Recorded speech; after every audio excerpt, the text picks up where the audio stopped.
በስመ አብ ወወልድ ወመንፈስ ቅዱስ አሐዱ አምላክ አሜን።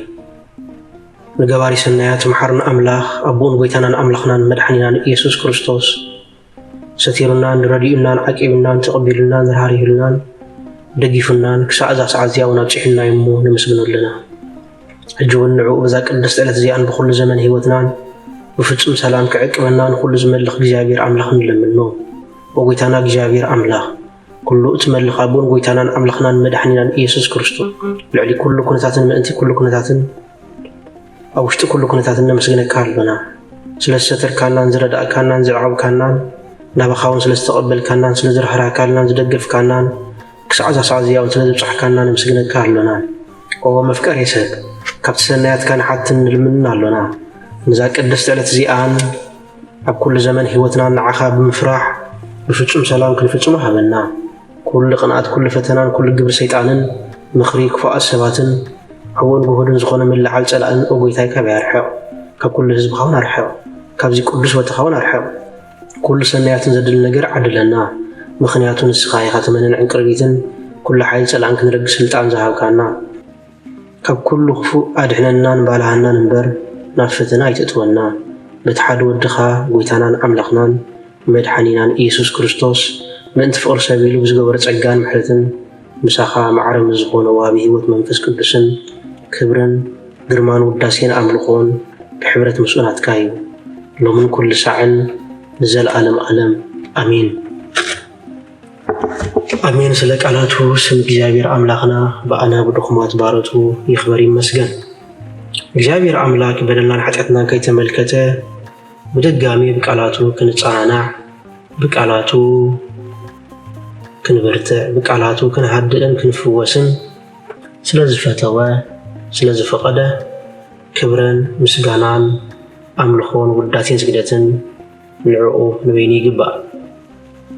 ንሱ ኣብ ተጸዋዓሉ ካብኡ ዘይትፍለ ቅድስተ ቅዱሳን ንጽሕተ ንጹሃን ኣቁራሪተ መዓት ናይ ሓዲስ ኪዳን ኩርቤል ዝኾነት ኣዲና ቅድስቲ ድንግል ማርያም ነታ ኣማናዊ ዝኾነ ምግቢ ህይወት ነታ ኣማናዊ ዝኾነ መስተ ህይወት ስለዝሃበትናን ዝወለደትልናን ወዳ ጎይታናን መድኃኒናን ኢየሱስ ክርስቶስ ብዘኽበራን ብዘፍቀራን መጠን ክብሪ ምስጋና ንዓይኹና። ኩሎም መላእክት ነቢያት ሐዋርያት ጻድቃን ሰማዕታት እግዚአብሔር ኣምላኽ ብዝሃቦም ክብርን ማዕርግን ይኽበሩን ይመስገኑን። ዝኸበርኩም ህዝበ ክርስቲያን ከመይ ኣለኹም ከመይ ቀኒኹም? ኣሜን። ስም ትልሉን ሕያውን ዝኾነ እግዚአብሔር ኣምላኽና ሕጂ እውን በኣና ብድኹማት ባሮቱ ዝኸበረን ዝተመስገነን ይኹን። ናይ ሎሚ መዘራረቢ ኣርእስትና ኣብ ካልኣይ ነገሥት ምዕራፍ 2:9 ዘሎ ኃይለ ቃል መሰረት ብምግባር ክንመሃር ኢና። እግዚአብሔር ኣምላኽ መንፈስ ቅዱስ ትምህርትና ይግለጸልና። እዚ ታሪኽ እዚ ናይ ነቢ እግዚአብሔር ኣምላኽ ነቢ ኤልሳዕ እዩ። ነቢ ኤልሳዕ ሓደ ካብቶም ንኣሽቱ ተባሂሎም ዝጽውዑ ነቢያት ኮይኑ ነሆ ኣብ ትሕቲ ነቢ እግዚአብሔር ኣምላኽ ኤልያስ ኮይኑ ዘገልግል ዝነበረ ድንቅ ተባዕ በዓል ድርብ መንፈስ ነቢ እዩ። ስለዚ ነቢ እግዚአብሔር ኣምላኽ ኤልሳዕ ዝነበሮ ትሕትናን ዝነበሮ ትግሃትን ብዝያዳ ናብ ኣምላኽ ከም ዘቕረቦ ብዝያዳ ድማ ኣብ ኣገልግሎት ቤተ ክርስቲያን ብዝያዳ ድማ ኣብ ኣገልግሎት ክጸንሕ ዝገበሮ ትሕትኑ እዩ። ስለዚ ንሎሚ ኣብዘን ዘለዋና ሓፀርቲ ደቓይቕ ብዛዕባ ህይወት ነቢ እግዚአብሔር ኣምላኽ ኤልሳዕ ከነስተንትን ኢና። ኣብ ካልኣይ ነገሥት ተጻሒፉ ዘሎ ነቢ እግዚአብሔር ኣምላኽ ኤልያስ ቅድሚ ምዕራጉ ሕጂ ናብ ቦታተይ ዝኸደሉ እዋን በፂሐ እዩ።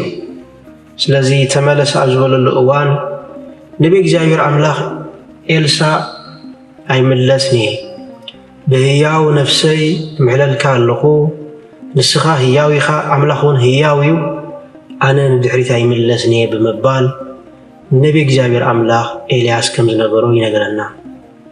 ኣብቲ ሰዓት እቲ እንታይ ዳእሙ ክገብረልካ ትደሊ ምስ በሎ ድማ እቲ ኣባኻ ዘሎ ጸጋ መንፈስ ቅዱስ እቲ ኣባኻ ዘሎ ሓይሊ መንፈስ ቅዱስ ዕጽፍን ድርብን ኮይኑ ኣባይ ይስራሕ أباي قلت ولو كبر مسجانا لإجابير أملاك يخونو وبناتي بزحات وكل منان تاي مخانز تفعلنا بزحات سبعة لنا بزحات وكوات صولة تاي مخانز تفعلنا لنا بزحات وكوات إجابير أملاك تاي كنقبل كم زلنا زتفعلنا سبعة لنا نبي إجابير أملاك إلسا أتي أبا خزلو منفسنا إجابير أملاك حادث رايزي كونس بعصفن دربن يعلب أباي يسرح بمبال النبي إجابير أملاك إلياس نجرو نود ما كم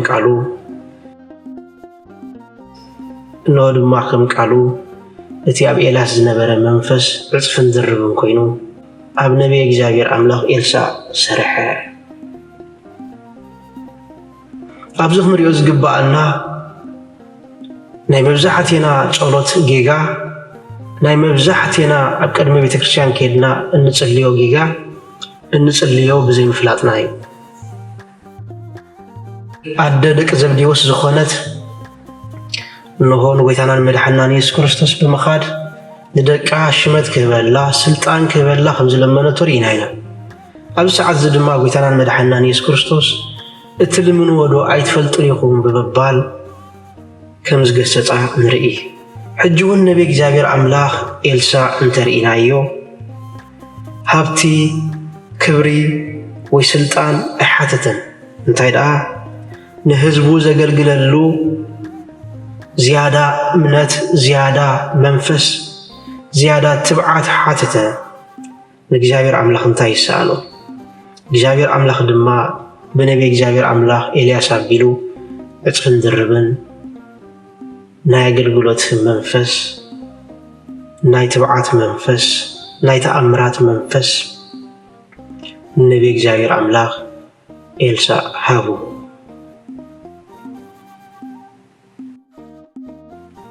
نبي إجابير أملاك إلسا كل زخ حد نبره نبي إجابير أملاك إلياس صعبني عزول اللؤوان إنه عصرت خلطة صمدي أبو عرو حريدون دخاتات بمبلع متان بزعوان براتوخي حاسم ندحريتون كولي حكيبل نعصرت خلطة صمدي أبو عر حريدو دخاتات بمبلع إنه النبي إجابير أملاك إلياس صعب سلازي نبي إجابير أملاك إلسا أزيو دنك مناني كذا أرسو زخ حدا أقلقال نبرة مالتي عسرت خلطة أبو عر عسرت خلطة تصمدي أبو عر كم زحارة زنقرنا دما أبقدما ينقصت معرف عسرت تشعاته كفودي عسرت تشعات خساب إسران حدا نزل له هيلك علي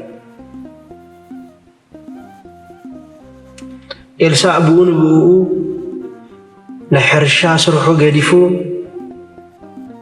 ني إلياس صعبو زدما إنما هارو نجر انتهالينا كدم زخون نجر كدم نبرتنا كدم سدرا بيتنا كدم زتفال عليو نجرات نجابير أملاك كنقدم كمز قبقانا أقل قلت إجابير أملاك كنقدم كمز قبقانا كاب نبي إجابير أملاك كاب نبي إجابير أملاك إلسا نمهر كم تقويتنا المدحنيان إيسوس كريستوس زبالو زعبن ننتلو جزاء رسول خحد مسكالو العلو دما للدحري سعبن خنزبلو لك نزنا جرزي نبي إجابير أملاك إلسا فتصم كابزن مهارو نجر انتهاليو تسقى أملاك نقبل انتدلينا كاب إجابير أملاك حيلم برتعن كنقبل انتدلينا مجمرتا خنقبر زقبقنا ناي جزاء رأسنا مدبات أحلفنا مهابي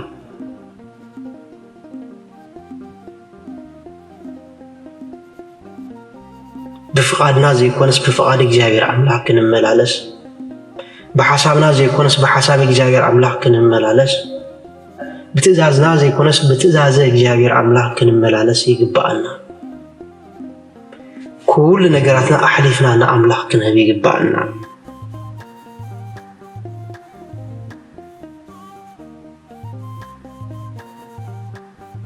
ስለዚህ ነቢይ እግዚአብሔር አምላኽ ኤልሳዕ ቅድሚ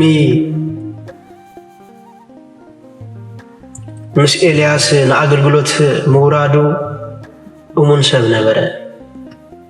ከምቲ ነቢይ እግዚአብሔር አምላኽ ቅዱስ ዳዊት ቅድሚ ናብ ንግስና ምምጽኡ ኣባጊዕ ኣብ ምሕላው ኣብ ጉስነት እሙን ከም ዝነበረ እነሆ ድማ ነቢይ እግዚአብሔር አምላኽ ኤልሳዕ ቅድሚ ናብ ኣገልግሎት ምምጽኡ እሙን ነበረ። መጽሓፍ ቅዱስ ነዚ ድማ ብውሕድ ተኣምን ኣብ ብዙሕ ድማ ክሸመካ እየ ዝብለና ማለት እዩ።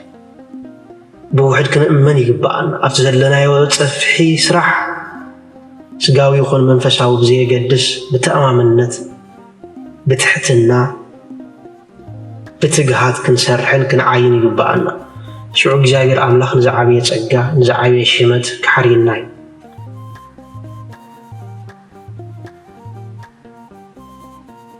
ስለዚህ ነቢይ እግዚአብሔር አምላኽ ኤልሳዕ ብትሕትና ለነቢይ እግዚአብሔር አምላኽ ኤልያስ አገልገሎ።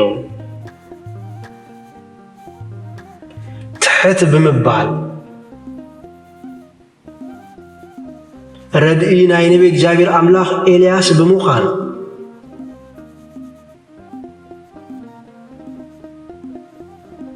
ኣእዳው ብምሕፃብ ብምግልጋል ጎንበስ ኢሉ ማይ ብምድፋእ ብትሕትና ነቢይ እግዚአብሔር አምላኽ አገልገሎ። ነቢይ እግዚአብሔር አምላኽ ኤልያስ አገልገሎ። ከምቲ ጎይታናን መድሓኒናን ኢየሱስ ክርስቶስ ብትሕትና ኣእጋር ሐዋርያት ዝሓፀበ ከምኡ ነቢይ እግዚአብሔር አምላኽ ኤልሳዕ ካብኡ ንዝዓቢ መምህሩ ካብኡ ብመንፈስ ንዝዓቢ ኣቦኡ ናይ መንፈስ ኣቦኡ ኤልያስ ብትሕትና አገልገለ። ካብዚ ንመሃሮ ነገር እንተሃልዩ እግዚአብሔር አምላኽ ነቶም ኣብ ንኣሽቱ ነገራት እሙናት ዝኾኑ ሰባት ይባርኾም ይቅድሶም።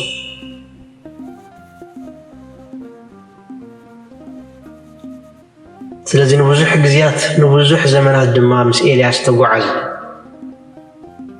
ነገር ግን ኤልያስ ናብ ኣቦታቱ ብዝኸደሉ እዋን ካብዛ ዓለም እዚኣ ኣብ ዝስወረሉ እዋን ኤልያስ ካባይ ተመለስ በሎ። ሕጂ ኣኽለካ ተመለስ፣ ኣነ ናብ ኣቦታተይ ዝኸደሉ እዋን በፂሕዩ ዘመን በፂሕዩ ምስ በሎ ኤልሳዕ ቀሊል ሰብ ኣይነበረን። 12 ብዑር ጽምዲ ሓሪደ ህይወተይ ሙሉ ንእግዚአብሔር አምላኽ አገልጊለ ንድሕሪት ኣይምለስኒ ብህያው ነብሰይ ይምሕለልካ ኣሎ። እግዚአብሔር አምላኽ ህያው ይድስኻ እውን ህያው ኢኻ ንድሕሪት ኣይምለስኒ ይበሉ። ሎሚ ብዙሓት አገልገልቲ ንድሕሪት ዝተመልሱሉ ወገናተይ፣ ሎሚ ብዙሓት ምእመናን ተዓንቂፎም ንድሕሪት ዝተመልሱሉ ኣብ መንፈሳዊ ህይወትና ንድሕሪት ዝበሃል ነገር ክህሉ ይግብኦን። ንቅድሚት ክንከይድ ይግባአና። ነቲ ዘገልገልናዮ ዓስቢ መታን ክንረክብ ክሳብ ፍጻሜ ክነብፅሖ ይግባአና። ስለዚ ነቢይ እግዚአብሔር አምላኽ ኤልሳዕ ንድሕሪት ኣይምለስኒ ይበሉ። እንታይ ደኣ ክገብረልካ ትደሊ ኣብ ዝበሎ እዋን ግን እቲ ኣባኻ ዘሎ መንፈስ ዕፅፍን ድርብን ኮይኑ ኣባይ ይዕለብ በሎ፣ ኣብ ልዕለይ ይውረድ በሎ። ወገናተይ እዚ ንውልቃዊ ክብሪ ዝሓትት ኣይነበረን።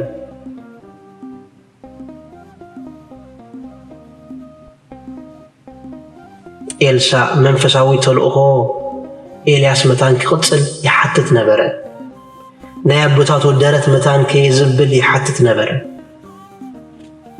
ብዓብዩ ናይ እግዚአብሔር አምላኽ ተልእኾ ንኸይቋርፅ ይሓትት ነበረ። እዚ ምስ ውልቃዊ ክብሪ ዘተሓሓዘ ኣይኮነን። እቲ ባኻ ዘሎ መንፈስ ዕፅፍን ድርብን ኮይኑ ኣባይ ይዕለብ በሎ።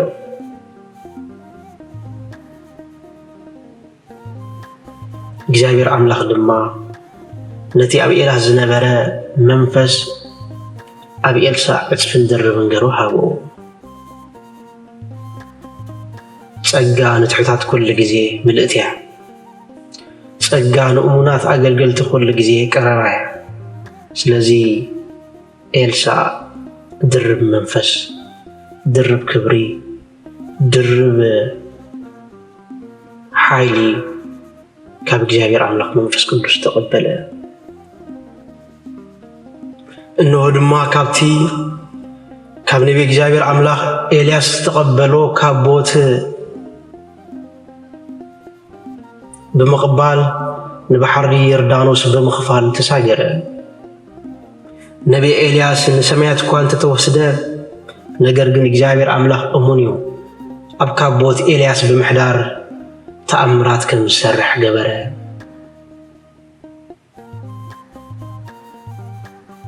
ነዚ ዘርእየና እንታይ እዩ ቅዱሳን ካብዚ ዓለም እዚኣ ክሓልፉ እንከለዉ እግዚአብሔር አምላክ ግና ንዘለዓለም ይነብር ናይ እግዚአብሔር አምላክ ጸጋ ግን ንዘለዓለም ይነብር እግዚአብሔር አምላክ ሳብ መወዳእታ ዓለም ሸለላይ ክብለናን እዩ ኣይከሓድገናን እዩ እቲ ምስ ኤልያስ ዝነበረ መንፈስ ሕጂ እውን ኣሎ እቲ ምስ ነቢ እግዚአብሔር አምላክ ኤልሳ ዝነበረ መንፈስ ሕጂ እውን ኣሎ እግዚአብሔር አምላክ ንቃላቱ እሙን እዩ ክሳብ መወዳእታ ዓለም ሸለላይ ክብለኩም የዝበለና ኃይለ ቃል ክሳብ ሕጂ ይሰርሓሉ ስለዚ እግዚአብሔር አምላክ በነቢ ኤልያስ አቢሉ ኣብ ልዕሊ እስራኤላውያን ብዙሕ ተአምራት ሰረሐ ዝተመረዘ ማይ አጽረየ ዘይትእታ መበለት ኣብዝሐ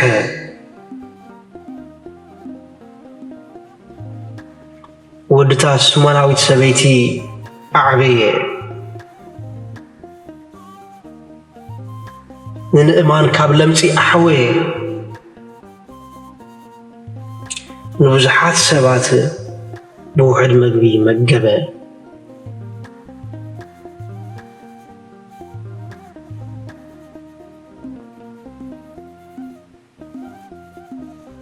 ስለዚ ነቢ እግዚአብሔር አምላክ ኤልሳ በጸጉኡ ንብዙሓት ዝተርፍ ሰብ ኮነ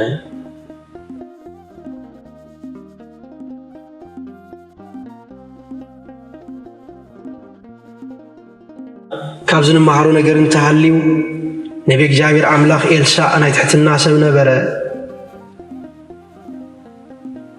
ኤልሳ ዓብዪ ሓይሊ እኳ እንተተቐበለ ግናኸ ናይ ጸሎት ሰብ ነበረ ወገናት ናይ ስብከት ጸጋ ክህልወና ይኽእል ይኸውን ናይ ተአምራት ጸጋ ክህልወና ይኽእል ይኸውን ናይ ዝተፈላለየ ጸጋ ክህልወና ይኽእል ይኸውን ግናኸ ብጸሎት ኩሉ ግዜ ምስ እግዚአብሔር አምላክ ንራኸብ ይግባአና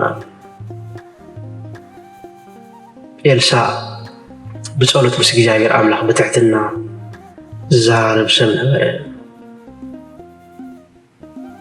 ኣብ ክንዲ ገዛእ ርእሱ ዝውክል ንኣምላኽ ወኪሉ ይሰርሕ ነበረ ወገናት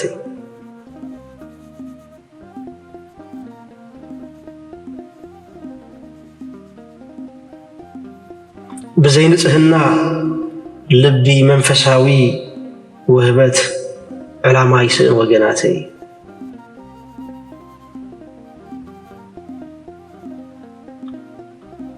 ኩሎም ነቢያት ናይ ጎይታናን መድሓኒናን ኢየሱስ ክርስቶስ ጸረግቲ መገዲም ወገናት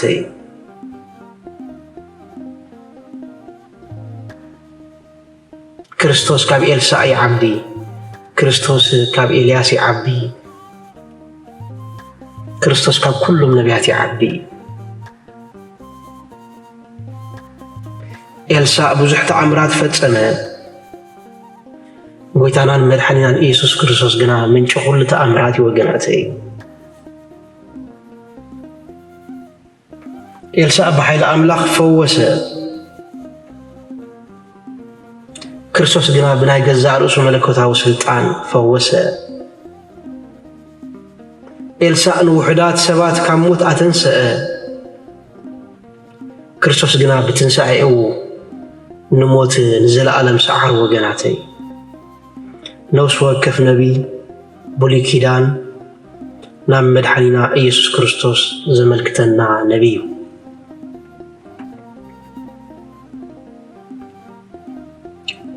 ናብ ጎይታናን መድሓናን ኢየሱስ ክርስቶስ ዝሰጋገሩና ነቢያት እዮም ወገናተይ። ስለዚ ካብ ናይ ነቢይ እግዚአብሔር ኣምላኽ ኤልሳዕ ንመሃሮ ነገር እንተሃልዩ እዞም ዝስዕቡ 6 ነገራት እዩ። እቲ ቀዳማይ ፃውዒት ኣምላኽ ብዘይወዓል ሕደር ክንክተል ይግባአና። እቲ ካልኣይ ኣብ ንኣሽቱ ነገራት እውን እንተኾነ እሙናት ክንከውን ከም ዝግባአና። እቲ ሳልሳይ ካብ ምድራዊ ዓወት ንላዕሊ ጸጋ ኣምላኽ ክንደሊ ከም ዝግባአና ይዘኻኽረና። እቲ ራብዓይ እግዚአብሔር ኣምላኽ ምታን ክባርከካ ትሕትና ክህልወና ከም ዝግብኦ ይነግረና። እቲ ሓሙሻይ ንነፍሲ ወከፍ ህያብ ወይ ጸጋ ኣምላኽ ንኻልኦትን ምግልጋል ክንጥቀመሉ ይግባአና። እቲ ሻልሻይ ድማ ብጸሎትን ብጾምን ብናይ ቤተ ክርስቲያን ምስጢራዊ ህይወትን ምስ ክርስቶስ ምጥባቕ ምስ ክርስቶስ ምውሃድ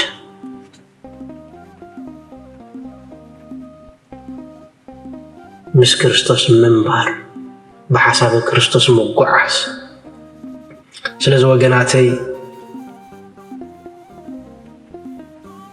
ነቢይ እግዚአብሔር ኣምላኽ ኤልሳዕ እግዚአብሔር ኣምላኽ ንርእሶም ሙሉእ ብምሉእ ንዕኡ ኣሕሊፎም ዝህቡ ተራ ሰባት ክጥቀመሎም ከም ዝኽእል ይምህረና።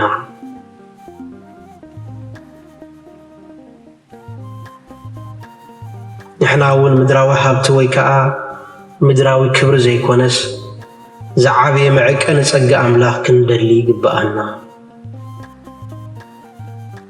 ነዚ ክንገብር ናይ እግዚአብሔር ኣምላኽ ቅዱስ ቸርነት ናይ ኣዴና ቅድስት ድንግል ማርያም ኣመላድነት ናይ ኩሎም ሁርያን ጻድቃን ተራዳእነት ኣይፈልየና።